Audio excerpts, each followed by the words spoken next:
Hai guys, kembali lagi bersama gua Reza Putra Pratama di CCTV Malam.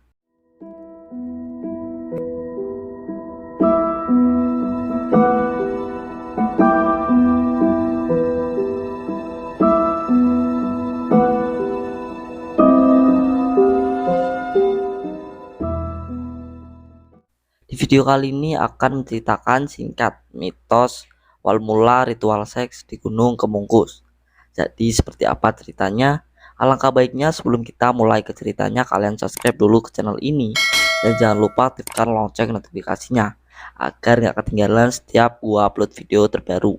Dan jangan lupa juga like, comment, dan share agar gua semakin semangat lagi ke depannya.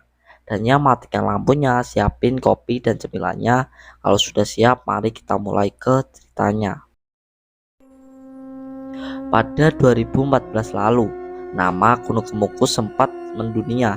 Hal itu terjadi setelah sejumlah media asing memberitakan fenomena ritual seks spontan di objek wisata itu. Menurut mitos yang berkembang, berhubungan seks dan pasangan tak resmi di Gunung Kemungkus merupakan bagian dari ritual yang harus dijalani para peziarah makam Pangeran Samudro untuk mendapat kekayaan. Ketua Solo Society, Dani Saptoni, yang pernah meneliti sosok Pangeran Samudro menjelaskan terkait mitos ritual seks di Gunung Kemungkus itu. Dani menjelaskan Pangeran Samudro hidup pada masa keturunan Kerajaan Majapahit atau masih satu era dengan penyebaran agama Islam di tanah Jawa. Utusan dari Kerajaan Demak 1400 hingga 1500 Masehi. Pangeran Samudro merupakan salah satu putra dari Prabu Brawijaya.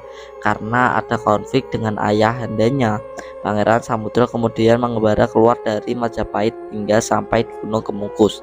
Di sana Pangeran Samudro menjadi seorang mualaf dan turut menyebarkan agama Islam.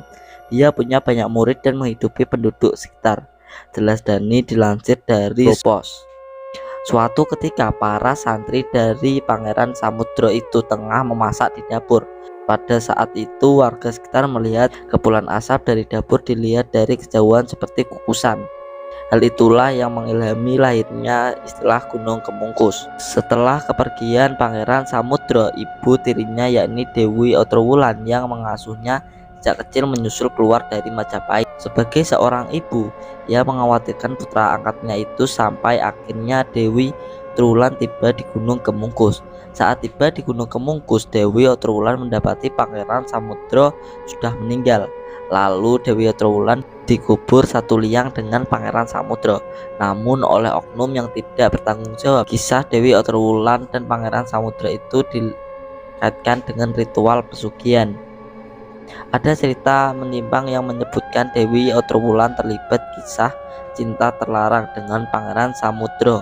Kisah menyimpang itu kemudian yang melatar belakangi adanya ritual berhubungan badan dengan orang lain supaya keinginannya terkabul. Padahal itu adalah bentuk penyimpangan cerita. Papar Dani yang juga lulusan sastra daerah Universitas 11 Maret atau UNS ini. Oke guys, jadi sampai sini dulu video kali ini.